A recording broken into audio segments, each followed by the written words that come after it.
আমাদের অনন্য স্টোরি সকল প্রকার পার্ট গল্প দেখতে আমাদের চ্যানেলটি সাবস্ক্রাইব করে পাশে থাকা বেল আইকনটিতে ক্লিক করে অল নোটিফিকেশন অন করে দিন। If you think I am bad, then you are wrong, cause I am worst for you. আমার জঘন্যতম রূপ দেখতে ভালো লাগে না তোদের? তোরা হয়তো ভুলে গিয়েছিলি, সম্রাটের চরিত্র ইজ নট ফুলের মতো পবিত্র। একটা কথা মনে রাখবি, সম্রাট কাউকে হুমকি দেয় না, ত্রাস সৃষ্টি করার জন্য সম্রাটের নামই যথেষ্ট। Mind it.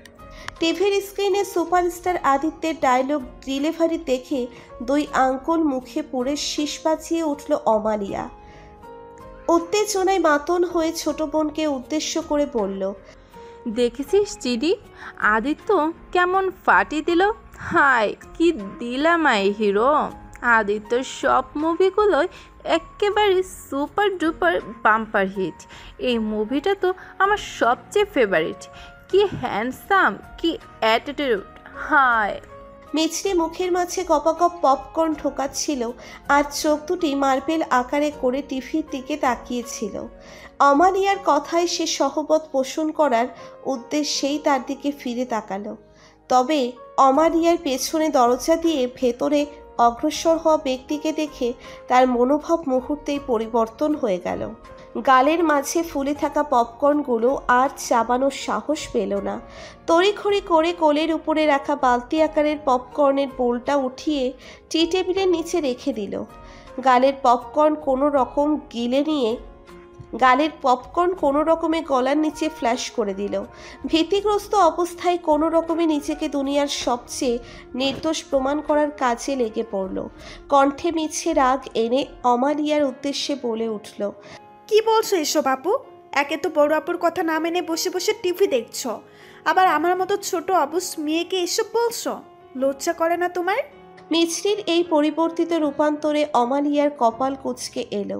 মিছরির পানে তাকিয়ে ভ্রু কুঁচকে বলল, ওই চিনির বাচ্চা, তোর আবার কি হলো? পপকর্নের সাথে নিজের মগজও গিলে খেয়ে ফেলেছিস নাকি? তুই নিজেই তো। অমালিয়ার মুখের কথা কেড়ে দিয়ে মিছরি সেটার মোড় ঘুরিয়ে দিয়ে বলল, আমি কি? হ্যাঁ, আমি তো ঘরে বসে পড়ছিলাম, তুমি তো আমাকে ডেকে এনে টিভি দেখতে বসিয়ে দিলে। নিজে তো পড়াশোনা করোই না, আবার আমাকেও পড়তে দাও না। কথা বলার মাঝেই মিছরি চোখের ইশারায় বোঝালো তোর পেছনে চোম দাঁড়িয়ে আছে। ব্যাস, এবার অমালিয়ার মুখ হাও হয়ে বের হওয়া বেলুনের মতো চুপসে গেল। ও বুঝতে পারছে পেছনে পেছনে কে আছে। ভয়ে ভয়ে ঘাটটা পিছনে তাকালো। ওর পেছনেই নূর তীক্ষ্ণ দৃষ্টিতে তাকিয়ে আছে। অমালিয়া শুকনো ঢোক গিলে বলল, আপু তুমি? ওই আসলে হয়েছে কি, এই মাত্রই একটু বসেছিলাম। নূর চোখ মুখ তুলে একবার টিভির পর্দায় তাকালো।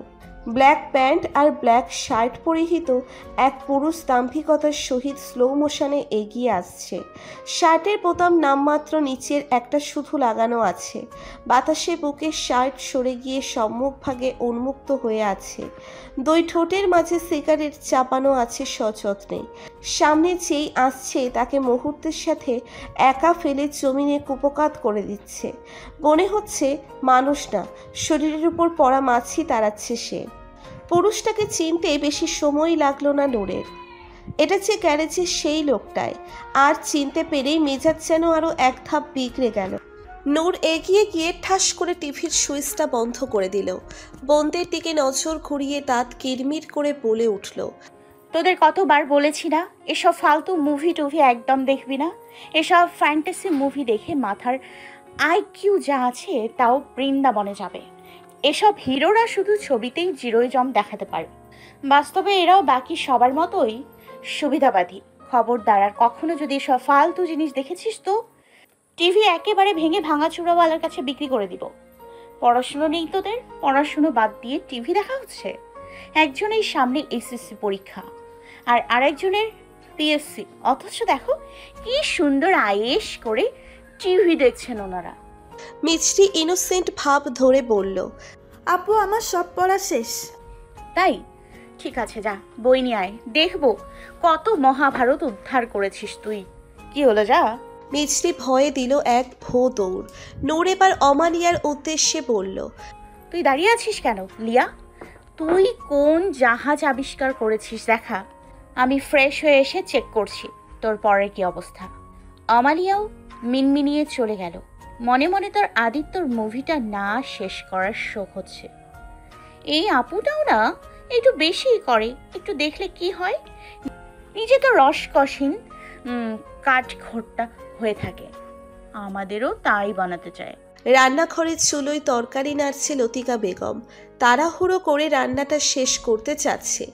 বড় মেয়েটা সারাদিন পর বাড়িতে আসলে ওর সামনে গরম গরম ভাত তরকারি রাখতে পারলে শান্তি লাগে তার। সারাদিন দৌড়াদৌড়ি করে মেয়েটা ঠিকমতো খাওয়া দাওয়াই করে না, তাই তো বাসায় আসলে তার সামনে খাবার দিতে দেরি করতে চায় না উনি। সামনে বসে মেয়েটাকে পেট পুড়ে খেতে দেখলে শান্তি লাগে তার। হাঁটুর ব্যথাটা আজ একটু বেশি পীড়া দিচ্ছে তাকে, তাই তো রান্না করতে দেরি হয়ে গেছে আজ। ঔষধ শেষ হয়ে গেছে, সেটা বলেনি কাউকে। কি করবে, মেয়েটার উপর আর কত বোঝা চাপিয়ে দিবে। এমনিতেই সংসারের সব দায়িত্ব ওর উপর, আর কতই বা বলা যায় ওকে। রান্না শেষে টেবিলে খাবার পরিবেশন করে ডাকলো সবাইকে। একে একে এলো সবাই। নূর টেবিলের চোখে বুলিয়ে উৎসাহ নিয়ে বলল, ওয়াও মা, টাকি মাছ ভর্তা মাই ফেভারিট। আজ তো জম্পেশ খাওয়া হবে। হ্যাঁ রে মা, তোর জন্যই করেছি। ইউ আর দ্য বেস্ট মা। মিছরি মিছে আক্ষেপের সুরে বলল, হ্যাঁ হ্যাঁ, আপুই তো সব। আমরা তো তালপুকুরের ভেসে থাকা শ্যাওলা, আমাদের তো কোনো ভ্যালুই নেই। অমালিয়াও মিছরির সুরে সুর মিলিয়ে বলল, হ্যাঁ রে চিনি, এই প্রথম একখান সঠিক কথা বলছিস। এখানে আমাদের কেউ নেই, চল এই স্বার্থপর দুনিয়া ছেড়ে আমরা বনবাসে চলে যাই। নূর মাছ ভর্তা মুখে পুরে দায়সারা ভাবে বলল, যাক ভালোই হলো, তোরা নিজেরাই তোদের আসল ঠিকানা খুঁজে পেলি। আমার আগেই মনে হয়েছিল এসব লেজ কাটা বাদরগুলো আমার বোন হতেই পারে না। এখন যা, জঙ্গলে গিয়ে তোদের আসল আপনজনের সাথে মুখ সুখে জীবনযাপন কর, আমার দোয়া রইল। মিছরি আর অমালিয়া একসাথে বলে উঠল। আপু! হেসে দিল নূর। মায়ের উদ্দেশ্যে বলল, মা, ইভান কোথায়? বাসায় ফিরেনিও? না, এখনো আসেনি। কলেজের পর নতুন একটা টিউশন ধরেছে নাকি, তাই হয়তো আসতে সময় লাগছে। টিউশন? ওকে টিউশন কে নিতে বলেছে? টাকার দরকার হলে আমি তো আছি। এত টিউশন করালে ও নিজের পড়াশোনায় সময় দেবে কখন? তখনই ইভান পেছন থেকে আসতে আসতে বলল, চিন্তা করো না আপু, আমি নিজের পড়াশোনা কোনো ক্ষতি হতে দিব না। আর শুধু শুধু বসে থাকার বদলে দুই একটা টিউশন করালে সময়ও কাটে। তাছাড়া তুমি তো একা একাই সব সামলাচ্ছ, তাই অন্তত নিজের হাত খরচের ব্যবস্থা নিজে করতেই পারি। ঠিক আছে, তবে পড়ালেখার ক্ষতি করে কিছু করার দরকার নেই, আমি তো আছি। সেটা জানি আপু, তুমি কোনো চিন্তা করো না। খাবার খেতে খেতে অমালিয়া বলে উঠল, আপু, আমাদের কলেজ থেকে পিকনিকে যাচ্ছে সবাই, আমিও যেতে চাই, আমাকে টাকা দাও না। কত টাকা? 5,000। ইভান বলে উঠল। এত টাকা দিয়ে পিকনিকে যেতে হবে কি জন্য? দরকার নেই যাওয়ার। অমালিয়া আকুতি ভরা কণ্ঠে বলল, প্লিজ আপু, সবাই যাবে, আমি না গেলে সবার সামনে ইম্বারেস হতে হবে। সবাই ভাববে আমি টাকার জন্য যাইনি, সবাই হাসাহাসি করবে আমাকে নিয়ে। প্লিজ আপু। নূর একটু চিন্তায় পড়ে গেল। কিছু টাকা জমিয়েছিল নিজের একটা কাজের জন্য, এখন লিয়াকে টাকা দিলে ওর আর সেই কাজটা করা হবে না। থাক, নিজের কাজটা না হয় পরে করা যাবে। ওকে এখন না দিলে মন ক্ষুণ্ণ হবে তার, তাই জোরপূর্বক হেসে বলল, আচ্ছা ঠিক আছে, সকালে নিয়ে যাস আমার কাছ থেকে। সত্যি? থ্যাংক ইউ আপু। খাওয়া শেষে নূর ওর মায়ের সামনে ঔষধের প্যাকেট এগিয়ে দিয়ে বলল, এই যে মা, তোমার ঔষধ নিশ্চয়ই আজ শেষ হয়ে গেছে তাই না? আর প্রতিবারের মতো এবারও তুমি আমার বলনি, এটা কিন্তু ঠিক না মা। লতিকা ছলছল চোখে তাকিয়ে বলল, আর কত করবি মা, সংসারের সব ঝামেলা তো তোর উপরে, আর কত বোঝা বাড়াবো তোর। আমাদের সবার বোঝা টানতে টানতে তুই নিজের জীবনটার কথাই ভুলে গেছিস। এভাবে কেন বলছো মা? আজ যদি আমার জায়গায় তোমার বড় ছেলে থাকতো, তাহলে কি তাকে দায়িত্ব নিতে হতো না? তখন কি তাকে এভাবে বলতে পারতে তুমি? তাহলে আমি কি এমন আহামরি কাজ করলাম, নাকি বাকিদের মতো তুমিও ছেলে মেয়ের মধ্যে পার্থক্য দেখো? না না নূর, কখনোই না। আমার কাছে ছেলে মেয়ে সবই এক সমান। তাহলে এসব কথা আর বলবে না, আর পুরনো সিনেমার মায়েদের মতো অযথা চোখের পানি ফেলবে না তো। ভালো লাগে না আমার একদম। লতিকা চোখের পানি মুছে জোরপূর্বক হেসে দেখালো মেয়েকে। নূর মুচকি হেসে বলল, এই তো আমার সুন্দরী মা, আমার আলা ভোলা বাবাকে এই হাসি দেখিয়ে পাগল করেছিলে, তাই না? তবে রে পাজি মেয়ে, দাঁড়া দেখাচ্ছে মজা। নূর হেসে উঠে দৌড় লাগালো নিচের রুমের দিকে। মেয়ের যাওয়ার পানে তাকিয়ে দীর্ঘশ্বাস ছাড়ল লতিকা। মেয়েটা যে তার মন ভালো করার জন্যই এমন করেছে তা ভালোই জানেন তিনি। মেয়েটার জন্য বড্ড চিন্তা হয় তার। আগে কত উজ্জ্বল প্রাণবন্ত ছিল মেয়েটা, হঠাৎ করেই যেন সব থমকে গেল। নূরের বাবার হঠাৎ মৃত্যুতে সবকিছু বদলে গেল। সংসারের দায়িত্ব এসে পড়ল এই মেয়েটার উপর। দায়িত্ব পালন করতে নূর ওর বাবার রেখে যাওয়া গ্যারেজটা নিজেই চালাতে লাগলো। এত সব দায়িত্ব পালন করতে করতে মেয়েটা নিজের জীবনের কথাই ভুলে গেছে, কেমন বেরং হয়ে গেছে। নিজের ভেতরের নারী সুলভ সব কিছুই কেমন হারিয়ে ফেলছে ও। যে বয়সে মেয়েরা সংসার জীবনের স্বপ্ন দেখে, সেই বয়সে নূরকে এই সংসারের কর্তা হতে হলো। কি হবে মেয়েটার? ওর জীবনে কি নতুন ভোর আসবে না? কেউ কি আসবে না ওর জীবনে যে ওকে নতুন রঙে রাঙিয়ে দিবে? আদিত্য নিজ গৃহে পা রাখতেই প্রথম নজরে এলো চিন্তিত অবস্থায় পায়চারিকৃত তার মা রেহনুলা বেগমকে। কাছের মেয়ে কম রেহনুলার পার্সোনাল অ্যাসিস্ট্যান্ট ছবি হাতে জুস নিয়ে তার পিছে পিছে হাঁটছে। মায়ের এই অস্থিরতা যে তার কারণেই হয়েছে তা ভালো করেই জানে আদিত্য। আজ বাসায় ফিরতে একটু দেরি হওয়ায় মা জননীর নিশ্চয়ই বিপি হাই হয়ে গিয়েছে। আদিত্য মুচকি হেসে এগিয়ে গিয়ে পেছন থেকে মায়ের গলা জড়িয়ে ধরে বলল, রিল্যাক্স মা, আমি এসে গেছি আর আমি একদম ঠিক আছি। রেহেনুলা পেছনে গিয়ে উদ্বিগ্ন কণ্ঠে বলল, এত দেরি হলো কেন আদি? জানো, চিন্তায় আমার জান বের হয়ে যাচ্ছিল।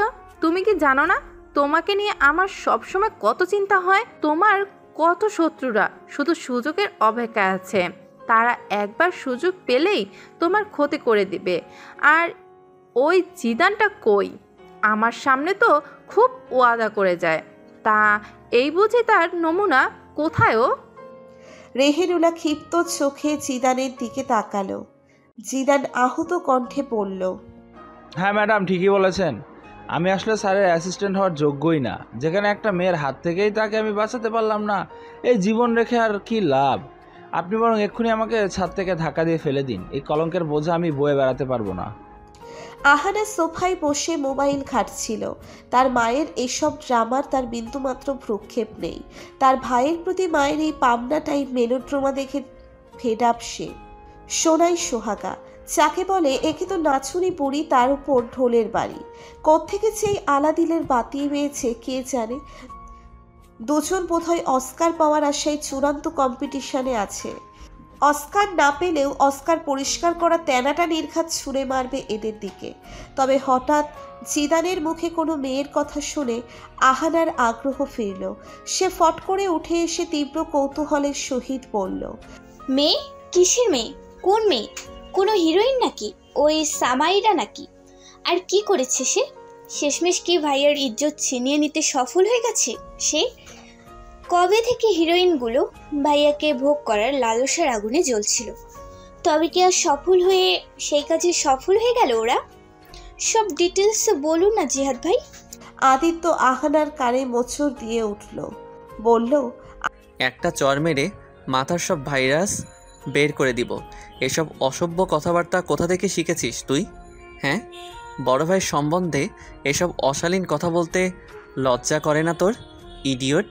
আহানা ব্যথায় কাতরাতে কাতরাতে বলল, আহ ভাইয়া লাগছে তো, ছাড়ো না, সরি, আর বলবো না। রেহেনুমা ভ্রু কুঁচকে বললেন, কোন মেয়ের কথা বলছে জিদান? আরে মা, ওসব কিছুই না। তুমিও কার কথা কানে নিচ্ছ? আসলে রাস্তায় হঠাৎ করে গাড়ি খারাপ হয়ে গিয়েছিল, তাই আসতে দেরি হয়ে গেছে, আর কিছুই না। তুমি ছাড়ো তো। জিদান, তুমি এখন বাসায় যাও, আর মা খাবার দাও, ক্ষুধায় পেটে ইঁদুর হাডুডু খেলছে। জিদান প্রস্থান করল। আদিত্যের কথায় রেহেনুলা পুরোপুরি কনভিন্স হলো না। তিনি খুবই চতুর, তার চোখ ফাঁকি দেওয়া বড্ড কঠিন কাজ। তবে আপাতত তার বিষয়টাকে ঘাটলেন না উনি। ছবিকে দ্রুত ডিনার লাগাতে বললেন। ডিনার শেষে লিভিং রুমের সোফায় এসে বসল সবাই। আদিত্যের মার উদ্দেশ্যে বলল, মা, আদ্র কবে ফিরবে ট্যুর থেকে? কাল তো বললো আরও 2 দিন পর নাকি ফিরবে। তোরা 2 ভাই আমাকে শান্তি দিস না। একজনের টেনশনে কমলে আরেকজনেরটা বেড়ে যায়। আরে মা, টেনশনের কি আছে? বন্ধুদের সাথে ট্যুরেই তো গেছে আদ্র। ট্যুর শেষ হলেই চলে আসবে। তুমি অযথা চিন্তা করো না তো। আদিত্যের বাবা মাহমুদ সাহেব টিভি অন করে নিউজ দেখছিলেন। পলির পিপাসা হওয়ায় তিনি কাজের লোক বাবলুকে ডাকল। বাবলু যথারীতি তার অভ্যেসগতভাবেই রোবটের মতো সোজা হয়ে ধীর পায়ে হেঁটে এসে দাঁড়ালো মাহমুদার সামনে। মাহমুদা বলল, বাবলু, আমার জন্য একটু পানি আনো তো। বাবলু একইভাবে আবার চলে গেল। একটু পরে 1 বালতি পানি নিয়ে ফিরে আসলো। মাহমুদের সামনে ধরে যন্ত্রমানবের ন্যায় নির্লিপ্ত ভঙ্গিতে সুর টেনে বলল, সাব, আপনার পানি। মাহমুদ অবাক সুরে বললেন, কিরে, তুই বালতিতে করে পানি নিয়ে আসছিস কেন? আমি কি বালতিতে করে পানি খাবো? সাব, আপনি তো বলেননি পানি খাওয়ার জন্য চান। তো তো কি আমি এখানে গোসল করার জন্য চাইছি পানি? তা আমি কি করে বলবো সাব? মাহমুদ দাঁত কিরমির করে বলল, এই, তোর মাথায় গোবর পড়া আছে? স্টুপিড কোথাকার! যা আমার জন্য খাবার পানি নিয়ে আয়। কোথা থেকে আনবো স্যার? রান্নাঘর থেকে আন। কোথা থেকে আনবো স্যার? ক্লাসে করে আন। ঠান্ডা না গরম? ঠান্ডা। নর্মাল ঠান্ডা না ডিপ ঠান্ডা? বিরক্তিতে সারা শরীর কিরমির করছে মাহমুদার। 1 গ্লাসে পানি চেয়ে যেন তিনি জীবনের সবচেয়ে বড় অপরাধ করে ফেলেছেন। কিন্তু এতক্ষণে তো মরুভূমির মানুষও পানির সন্ধান পেয়ে যেত। এমন একটা আইটেম কারোর বাসায় থাকলে তার আর শত্রুর দরকার হয় না। সেদিন এক দূর সম্পর্কের আত্মীয়কে এভাবে জেরা করতে করতে একসময় হার্ট অ্যাটাক দিয়ে ছেড়েছে। সে এখনও আইসিইউতে ভর্তি আছে। নেহাত রেহেনুমার বাপের বাড়ি থেকে এসেছে, না হলে এটাকে কবেই কুচি কুচি করে কেটে রাস্তার কুকুরকে পেট পুড়ে খাইয়ে দিত। মাহমুদ ক্ষিপ্ত স্বরে বলল, লাগবে না তোর পানি, তুই যা আমার চোখের সামনে থেকে। বাবলু একইভাবে বলে উঠল। তাহলে এই পানি কি করব? মাহমুদ রাগের বশে বলল, আমার মাথায় ঢাল। অতঃপর বাবলু আজ্ঞাকারী বালকের মতো বালতি উঠিয়ে সব পানি মাহমুদের মাথায় ঢেলে দিল।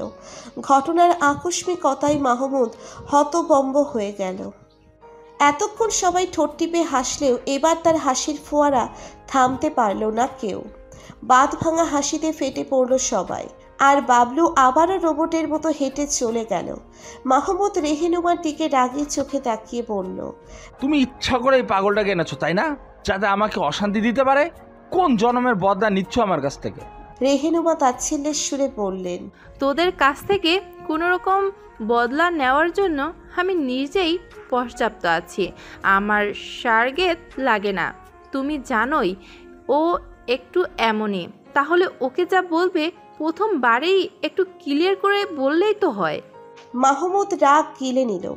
জানে বউয়ের সাথে লাগতে গেলে তারই দুর্গতি হবে। আদিত্য গাড়িতে বসে আছে। শুটিংয়ের উদ্দেশ্যে রওনা হয়েছে গাড়ির উদ্দেশ্যে। পাশেই জিদান ডায়েরি দেখে একের পর এক আদিত্যের আজকের সারাদিনের শিডিউল বলে দিচ্ছে। স্যার, আজ আপনার 2টো সিনেমা শুটিং আছে, তারপর আবার বিকালে ... এই ভার্সিটিতে একটা ব্র্যান্ডের বিজ্ঞাপনের শুটিং আছে। আদিত্য শুধু নীরব দর্শকের মতো শুনে যাচ্ছে। হঠাৎ জিদান বলল, স্যার, আজকে তো আপনার গাড়িটা ঠিক হয়ে যাওয়ার কথা, তো ড্রাইভারকে কি বিকালে পাঠিয়ে দিব ওইখানে গাড়ি নিতে? আদিত্য ফট করে বলে উঠল, না, আমি যাব। জিদান একটু অবাক হয়ে বলল, স্যার, এই সামান্য কাজের জন্য আপনি কেন যাবেন? ফট করে কথাটা বলে আদিত্য নিজেও একটু অপ্রস্তুত হয়েছিল। সত্যিই তো, সে কেন যাবে ওখানে? কেন বললাম আমি এই কথা? কেন মনে হলো এই উছিলাই মেয়েটাকে আরও একবার দেখতে পাবো? কি হবে দেখে? কেনই বা এই অবাঞ্ছিত চাহিদা যাচ্ছে? গতকাল থেকেই ওই একটা মানবীর ভাবনা কেন মাথা থেকে কোনো ক্রমে যাচ্ছেই না? থেকেই মনে উকি দিচ্ছে এই একটাই চেহারা। রোজ কত শত মেয়ের সাথে সাক্ষাৎ হয়, কই এখনো কখনো তো কারোর জীবনে এভাবে অস্থির আসেনি। এমনকি এত সুন্দরী হিরোইনদের সাথে রোজ কাজ করে, তাদের কাউকে নিয়েও এমন কিছু কখনোই ঘটেনি। তবে কেন ওই মানবীর এক সাক্ষাতেই স্থির ভাবনাগুলো অবাধ্য হয়ে ছোটাছুটি করছে? দুজনের যোজনের বিয়োজন ঘটে।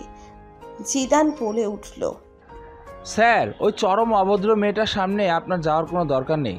কাল আপনাকে চোর বলেছিল, আজ আবার ডাকাত না বলে দেয়। মেয়ে তো নয়, যেন কুমিরের সর্দারনি। মনে হয় শিকার করার জন্য সবসময় নিজের ধারালো দাঁতগুলো বের করে ধাওয়া করতে আসে। আদিত্য চোখ জোড়া কটমট করে তাকালো জিদানের পানে। অকারণেই তার রাগ হলো খুব। দাঁতে দাঁত চেপে চিবিয়ে বলল, শাট আপ। গাড়ি নিতে আমি যাব, আর এই নিয়ে দ্বিতীয় কোনো কথা যেন আমার কানে না আসে। ঘাড় ঝাঁকিয়ে সোজা হয়ে বসলো জিদান। ওই মেয়েটার সামনে আবার পড়বে ভাবতেই হাঁটুর নিচে শক্তি হারিয়ে যাচ্ছে। শুটিং শেষ করে যথাসময়ে গ্যারেজে পৌঁছলো আদিত্য। মনের মাঝে কেমন অদ্ভুত পুলক কাজ করছে। রুষ্ট মেজাজে গাড়ি থেকে নেমে গ্যারেজে ঢুকলো সে। তবে তার প্রফুল্ল মন মুহূর্তেই বিবর্ণ হয়ে গেল যখন জানলো নূর গ্যারেজে নেই। পল্টু এসে গাড়ির চাবি দিয়ে গেল। আদিত্য ভাবল একবার পল্টুর কাছে নূরের কথা জিজ্ঞেস করবে, কিন্তু চেয়েও পারল না বলতে। কি যে বলবে, কেই বা বলবে, আর ছেলেটাই বা কি ভাববে ওর ব্যাপারে। দ্বিধা বোধ করে আদিত্য আর কিছু বলতে পারল না। চাবি হাতে নিয়ে গ্যারেজে রেখে যাওয়া গাড়িটাই স্টার্ট দিয়ে বেরিয়ে গেল। হুট করেই মনটা বিষণ্ণ হয়ে গেল। বিষণ্ণ মন থেকে একটা কথাই বারবার ধ্বনিত হচ্ছে, তবে কি চলতি পথে হঠাৎ দেখা ওই মানবীর সাথে আমার গল্পটা কি এতটুকুই ছিল? বিষণ্ণ মনেই ভার্সিটিতে এসে পৌঁছলো আদিত্য। এখানে স্পোর্টস শু কোম্পানির একটা অ্যাড শ্যুট আছে, সেই উদ্দেশ্যেই আসা। গাড়ি থেকে নামতেই হাজার হাজার ছাত্রছাত্রীর বিশাল ভিড় সুপারস্টার আদিত্যকে দেখার আশায় ছুটে আসতে লাগলো। গার্ডসরা অনেক কষ্টে ভিড় থেকে আদিত্যকে বাঁচিয়ে নিয়ে গেল। আদিত্য রেডি হওয়ার জন্য মেকআপ রুম কোথায় জানতে চাইল। একজন স্টাফ হাতের ইশারায় মেকআপ রুম দেখিয়ে দিল। আদিত্য এগিয়ে গেল সেদিকে। রুমের দরজা খুলে দেখতে পাবে তা ইহকালেও ভাবেনি সে। আদিত্য হতভম্ব হয়ে নির্বিকার দৃষ্টিতে কতক্ষণ তাকিয়ে রইল।